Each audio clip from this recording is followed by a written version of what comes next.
नमस्कार। बड़ी बहस में आप सभी का स्वागत है और मैं हूं आपके साथ आयुष चतुरांश। उत्तर प्रदेश विधानसभा चुनाव के मतदान की तारीख नजदीक आते ही सियासी सरगर्मियां अपने चरम पर हैं। Bharatiya Janata party, Samajwadi party, Bahujan Samaj party और कांग्रेस के बीच उम्मीदवारों को लेकर के नूरा कुश्ती का दौर भी चल रहा है। अब चौथे चरण के चुनाव के लिए नामांकन की अंतिम तारीख से महज एक दिन पहले सपा और बीजेपी ने अपने पत्ते खोल दिए हैं। कांग्रेस और बीएसपी पहले ही इन सीटों पर अपने प्रत्याशियों के नाम का ऐलान कर चुकी है। अब ऐसे में लखनऊ की 9 सीटों पर सभी पार्टियों ने प्रत्याशियों का नाम सामने आने के बाद यहां की जो लड़ाई है उसको और रोचक बना दिया है। दरअसल बीजेपी ने सरोजनी नगर सीट से विधायक और योगी सरकार में मंत्री रही स्वाति सिंह का टिकट काट दिया है। उनकी जगह पर ईडी से वीआरएस लेकर के आए अफसर राजेश्वर सिंह को प्रत्याशी बना दिया गया है। अब इस सीट से योगी सरकार में मंत्री स्वाति सिंह विधायक थी। इसके साथ ही उनके अलावा उनके पति दयाशंकर सिंह भी इसी सीट से अपने टिकट को मांग रहे थे, लेकिन बीजेपी ने इस बार स्वाति सिंह और उनके पति दोनों को टिकट नहीं दिया। अब कैबिनेट मंत्री ब्रजेश पाठक मध्य के बजाय लखनऊ कैंट से चुनावी मैदान में उतर चुके हैं। तो वहीं समाजवादी पार्टी ने लखनऊ की सरोजनी नगर सीट से अभिषेक मिश्रा को टिकट दिया है, जबकि स्वामी प्रसाद की सीट बदलकर फाजिल नगर कर दी गई है। तो कुल मिलाकर के अब जो टिकट हैं वो बांटे जा रहे हैं, लेकिन टिकट के वितरण के साथ ही ये जो लड़ाई है वो और दिलचस्प होती हुई नजर आ रही है। और इस बार उत्तर प्रदेश की जनता किसको चुनेगी और किन मुद्दों के आधार पर वोट करेगी, यह सवाल उससे भी ज्यादा बड़ा है। आज इसी पर हम भी चर्चा करते हैं। तमाम मेहमान मेरे साथ जुड़ गए हैं, पहले उनका परिचय आपके साथ करवा देते हैं। राघवेंद्र सिंह जी हमारे साथ जुड़ रहे हैं, प्रवक्ता हैं भारतीय जनता पार्टी के। राघवेंद्र जी बहुत स्वागत है आपका इस चर्चा में। नमस्कार। अभिषेक वाजपेयी जी हमारे साथ जुड़ रहे हैं, समाजवादी पार्टी के प्रवक्ता हैं। अभिषेक वाजपेयी जी आपका भी बहुत स्वागत है। और चंद्रेश कुमार सिंह जी हमारे साथ जुड़ रहे हैं, कांग्रेस पार्टी के प्रवक्ता हैं। चंद्रेश कुमार सिंह जी आपका भी बहुत स्वागत है। आप सबसे पहले राघवेंद्र जी मैं आपके ही पास आता हूं, क्योंकि दो नाम हम लोग देख रहे हैं और कल जब से ये लिस्ट आई है उसके बाद ये चर्चाएं बहुत हैं। एक तो स्वाति सिंह का टिकट कटना और हृदय नारायण दीक्षित जी को टिकट का नहीं दिया जाना, दोनों ही स्थितियों को किस प्रकार से देखा जाए? देखिए, भारतीय जनता पार्टी में एक तरीका है टिकट वितरण का। व्यक्ति तो टिकट मांगता है, हमारे यहाँ जिला स्तर से लेकर के क्षेत्रीय स्तर, प्रदेश स्तर में अपना आवेदन करता है, लेकिन हमारे यहाँ जब टिकटों में चर्चा होती है हर इकाई का उसमें समायोजन होता है। जिला इकाई के भी लोग होते हैं, क्षेत्रीय इकाई के भी लोग होते हैं, प्रदेश के भी लोग होते हैं, स्टेट पार्लियामेंट्री बोर्ड होता है, सेंट्रल पार्लियामेंट्री बोर्ड होता है। काफी उसमें मथा जाता है, तो मत करके जो निकल के आता है उसी आधार पर टिकट दिया जाता है। भारतीय जनता पार्टी में अगर किसी को टिकट दिया गया तो उसे चुनाव लड़ाया जाता है, अन्यथा जैसे टिकट किसी को नहीं दिया गया तो उसको संगठन में काम दे दिया जाता है। हमारे यहाँ टिकट तो निमित्त मात्र होती है। टिकट किसी समय दिया जा सकता है, किसी भी समय काटा जा सकता है। हमारी राजनीतिक गतिविधियां लगभग 6 महीने से हर क्षेत्र में लगी हुई हैं। हमारे यहाँ मंडल के स्तर के में भी चुनाव की व्यवस्थाएं चल रही हैं, जिले में भी चल रही हैं।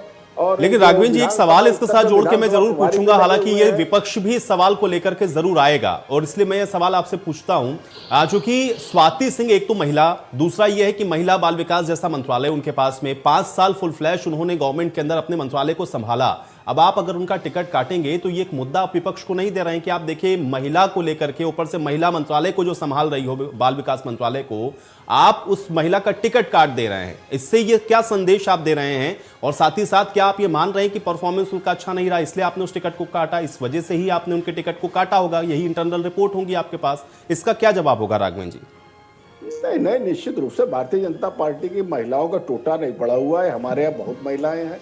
स्वाति सिंह जी का संगठन में कहीं समायोजन होगा या हो सकता है अन्यत्र कहीं चुनाव लड़ाया जा सके, लेकिन ये भारतीय जनता पार्टी का इंटरनल विषय है। विपक्ष तो ये सब कहेगा ही, क्योंकि विपक्ष जो है उत्तर प्रदेश में विकास और सुशासन के एजेंडे पर आ ही नहीं सकता। भाई ये भारतीय जनता पार्टी का आंतरिक विषय है, किसको चुनाव लड़ाते हैं, किसको नहीं लड़ाते हैं, किसको संगठन में काम देते हैं, किसको नहीं देते हैं। इस विषय पर चर्चा करने का मतलब है विपक्ष जो है नहीं ठीक है, लेकिन मंत्री होने के बावजूद भी टिकट ना मिलना जाहिर बात है भाई, अब सवाल तो खड़े करता ही है ना। अभिषेक वाजपेयी जी आपका रिएक्शन चाहता हूं।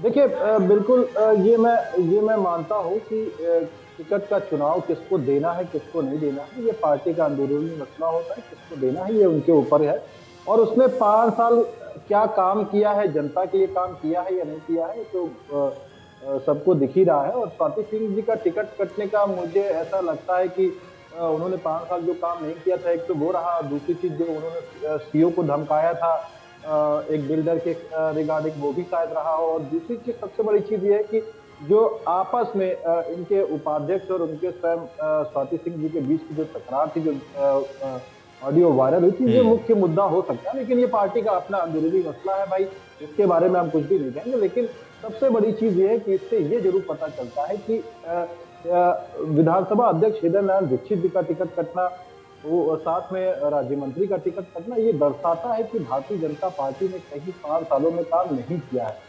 इसी वजह से उन्होंने अपने मौजूदा समय के मंत्रियों की टिकट काटे। साथ ही साथ आप देखिए कि ब्रजेश पाठक जी की सीट भी चेंज की, जितने भी लोगों ने सीट चेंज किया, दैट मींस उन्होंने अपने क्षेत्रों में काम नहीं किया, वो सबसे बड़ा प्रश्न चिन्ह है।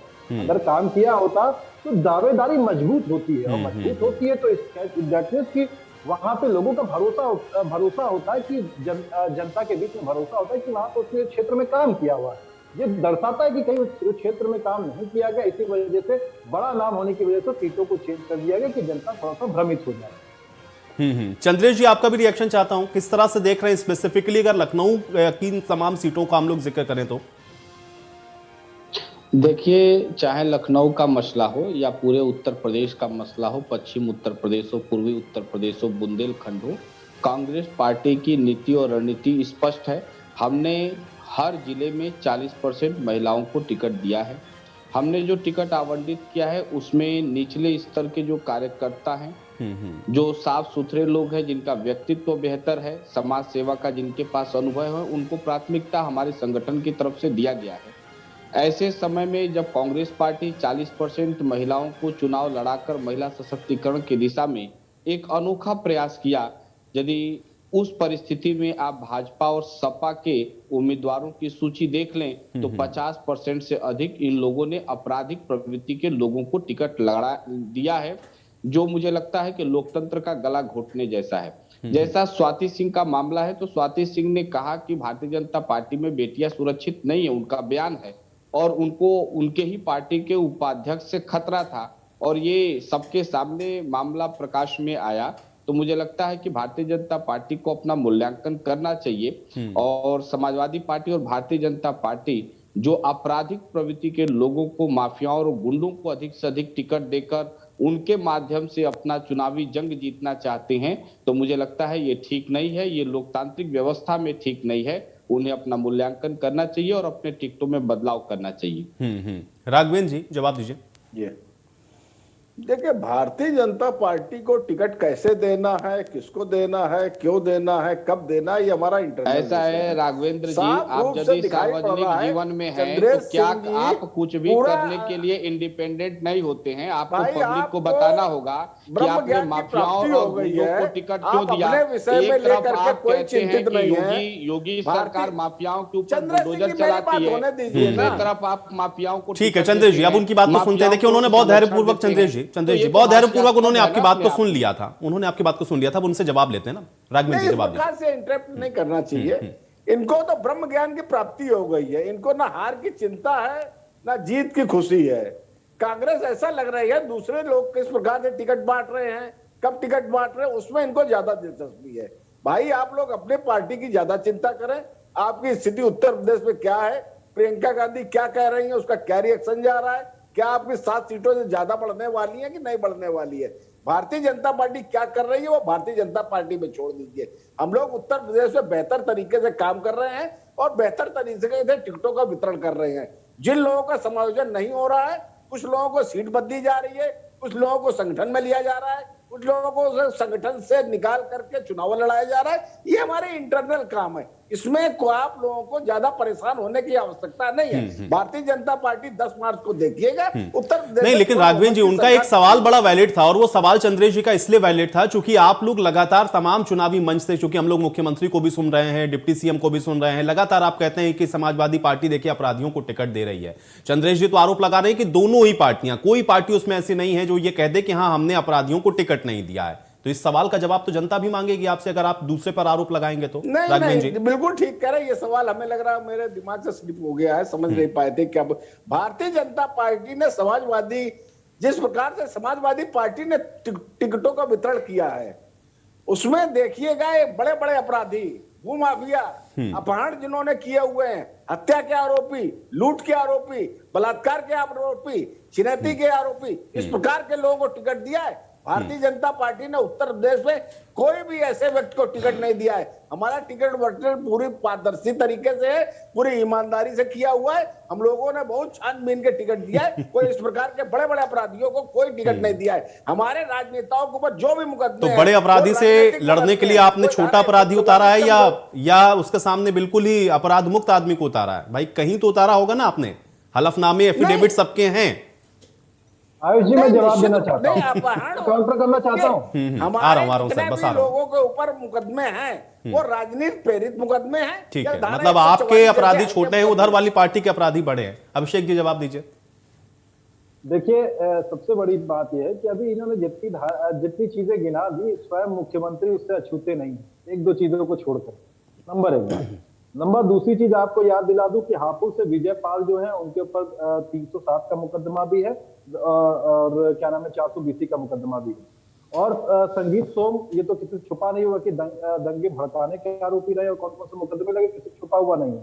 स्वयं केशव प्रसाद मौर्य जी के ऊपर कौन कौन से मुकदमे या किसी से छुपा हुआ नहीं है। और तो और छोड़िए, जो हसीनापुर से दिनेश खटिक हैं, इनके ऊपर भी 307 के मुकदमे हैं और 420 और कई मुकदमे और भी दर्ज हैं। और खतौली से विक्रम सिंह जी हैं, उनके ऊपर भी गंभीर धाराओं में आपराधिक मुकदमे दर्ज हैं।